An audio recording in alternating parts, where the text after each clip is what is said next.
At sa iba pa ring balita, maging ang ilang eksperto sa batas, sinasabing malaking problema kay Grace Poe ang desisyon ng COMELEC Second Division.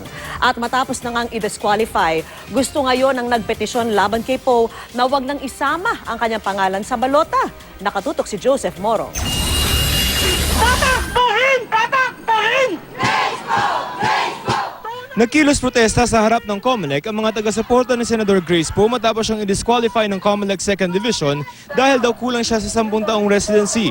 Ang sabi ng COMELEC, kahit pa kinansela na ng Second Division kahapon ang inihaing Certificate of Candidacy ni Poe sa pagkapangulo, isasama pa rin nila ang pangalan ni Poe sa balota para sa 2016 elections hanggat hindi pa raw pinal ang disqualification ng senadora. With the caveat that ultimately that decision will be made by the bank itself. Mas practical siguro yung isama na lang. And then maybe stray the votes later on if they turn out to be unqualified. Kung natalo man sa Second Division ng COMELEC si Senator Grace Poe, maaari pa naman siyang umakyat sa COMELEC and Bank kung saan meron itong 7 miyembro kasama na ang chairman mismo ng COMELEC. At kung matalo pa rin sa COMELEC and Bank, maaari pa rin silang tumakbo sa Korte Suprema o kataas-taas ang hukuman. They didn't decide on that.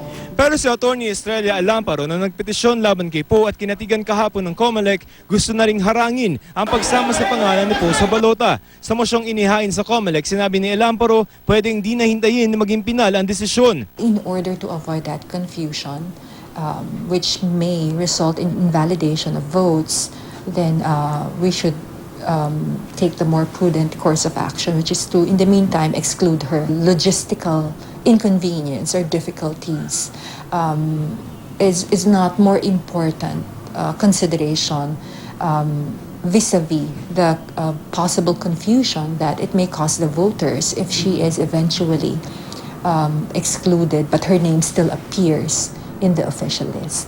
Ayon sa ilang mga eksperto sa batas, mabigat ang issue ng residency na itinatapon kay Poe. Mahirap daw lusutan lalo't ang pinagbasehan ang mismong 2013 COC na isinumite ni Poe kung saan sinabi niyang 6 years at 6 months na siyang naninirahan sa bansa pagsapit noon ng May 2013 elections. Pasok ito sa 60 residency rule para sa pagkasenador pero kulang ng 6 na buwan para maabot ngayon ang 10-year residency rule pagsapit ng 2016 elections para sa mga gustong tumakbo bilang Pangulo. Mabigat para kay Senator Grace Poe kasi galing sa kanya mismo yung ebidensyang ginamit laban sa kanya. Kung sabihin niya honest mistake, nasaan ang paliwanag doon? Pero si dating COMELEC Chairman Sixto Brillantes, maliit na bagay lamang daw ang mali sa 2013 COC ni Poe. Ang inaalala raw niya dahil sa desisyon ng Second Division, baka raw makulayan ng COMELEC. Yung desisyon ng Second Division, sabi ko, a very liberal decision which will mar the 2016 elections. Ayon naman ng election lawyer ni si Atty. Romulo Macalindal, maghahain agad ang petisyon sa Korte Suprema si Poe para makahingi agad ng temporary restraining order. Time is of the essence that all these issues be resolved immediately. Dahil lang sa dyan nakasalalay kung ang kanyang pangalan ay maisasama sa balota o hindi. May 3 petisyon pa na parehong kumikwestiyon sa residency at citizenship ni Poe. Hawak naman ang mga ito ng First Division ng COMELEC. Joseph Morong, Nakatutok, 24 Oras.